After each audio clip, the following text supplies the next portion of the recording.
തെരഞ്ഞെടുപ്പ് ഇടതുപക്ഷ ജനാധിപത്യ മുന്നണിക്ക് അനുകൂലമാകുമെന്ന കാര്യത്തിൽ യാതൊരു സംശയവും സജീവമായ രംഗത്തെത്തി കഴിഞ്ഞപ്പോൾ ഇപ്പോൾ LDF സ്ഥാനാർത്ഥി വൈകുന്നതിൽ എന്തെങ്കിലും പ്രശ്നമുണ്ടോ? ഒരു പ്രശ്നം ഉണ്ടാകേണ്ട കാര്യമില്ലല്ലോ, സമയത്തിനല്ലേ ഇറക്കുന്നു. BJPയും കോൺഗ്രസും എവിടെ മുന്നോട്ട് പോയി എന്നാണ് ഈ പറയുന്നത്. 2 സ്ഥാനാർത്ഥികൾ അവർ തന്നെ സ്വയം പ്രഖ്യാപിച്ചു. BJPയുടെ രാഷ്ട്രീയ നേതൃത്വം പ്രഖ്യാപിച്ചു, സുരേഷ് ഗോപിയാണ് സ്ഥാനാർത്ഥിയെന്ന്.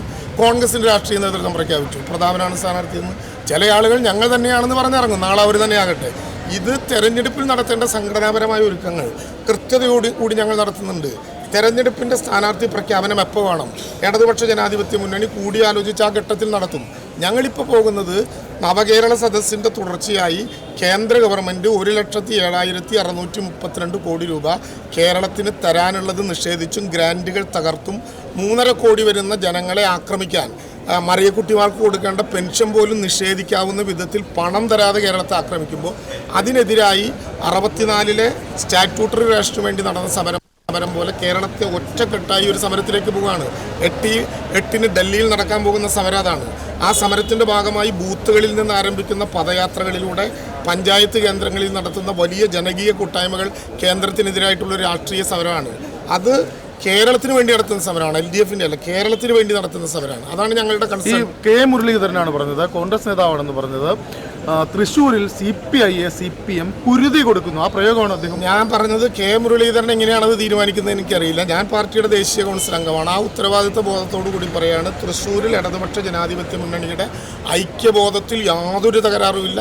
ഇടതുപക്ഷ ജനാധിപത്യ മുന്നണി കഴിഞ്ഞ ദിവസം ഞങ്ങൾ തിരുവനന്തപുരത്ത് വെച്ച് ബഹുമാനപ്പെട്ട മുഖ്യമന്ത്രിയുടെ സാന്നിധ്യത്തിൽ ചേർന്നിരുന്നു.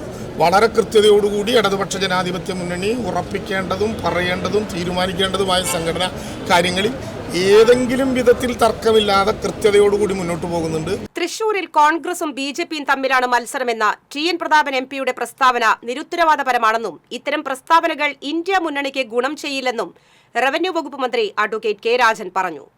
തൃശൂരിൽ മാധ്യമപ്രവർത്തകരോട് സംസാരിക്കുകയായിരുന്നു അദ്ദേഹം. TN പ്രതാപനെപ്പോലെ കോൺഗ്രസിന്റെ രാഷ്ട്രീയ കാര്യസമിതിയിൽ അംഗമായിട്ടുള്ള ഒരാൾ കേവലം രാഷ്ട്രീയ താൽപര്യത്തിന് വേണ്ടിയാണെങ്കിൽ പോലും നിരുത്തരവാദിത്വപരമായ ഇത്തരം വർത്തമാനം പറയാൻ പാടില്ലാത്തതാണ്. അദ്ദേഹത്തിന്റെ പ്രസ്താവനയെക്കുറിച്ച് KPCCയുടെ രാഷ്ട്രീയകാര്യ സമിതിക്കും KPCCക്കും എന്താണ് പറയാനുള്ളതെന്നറിയാൻ തൃശൂരിന്റെ ജനാധിപത്യ ബോധത്തിന് താൽപര്യമുണ്ട്. കോൺഗ്രസിന്റെ അഭിപ്രായം അങ്ങനെയാണെങ്കിൽ അത് പരസ്യമായി പറയണം. കോൺഗ്രസും BJPയും തമ്മിലുള്ള മത്സരം 2ാം സ്ഥാനത്തിന് വേണ്ടി ഉള്ളതാണെന്ന് മന്ത്രി പറഞ്ഞു. പ്രധാനമന്ത്രി 2 തവണ ഇവിടെ വന്നിട്ടും എന്തെങ്കിലും കാര്യമുണ്ടെന്ന് കരുതുന്നില്ല. ഇടതുപക്ഷ മുന്നണിക്കകത്ത് ഒരു വിള്ളലുണ്ടാക്കാൻ കഴിയുമോ എന്ന പരിശ്രമമാണ് K മുരളീധരന്റെ പ്രസ്താവനയെന്നും അച്ഛനെയും മകനെയും തോൽപ്പിച്ച പാരമ്പര്യം തൃശൂരിനുണ്ടെന്നും CPIയും തമ്മിൽ ഒരു അഭിപ്രായ വ്യത്യാസവും ഇല്ലെന്നും മന്ത്രി പറഞ്ഞു.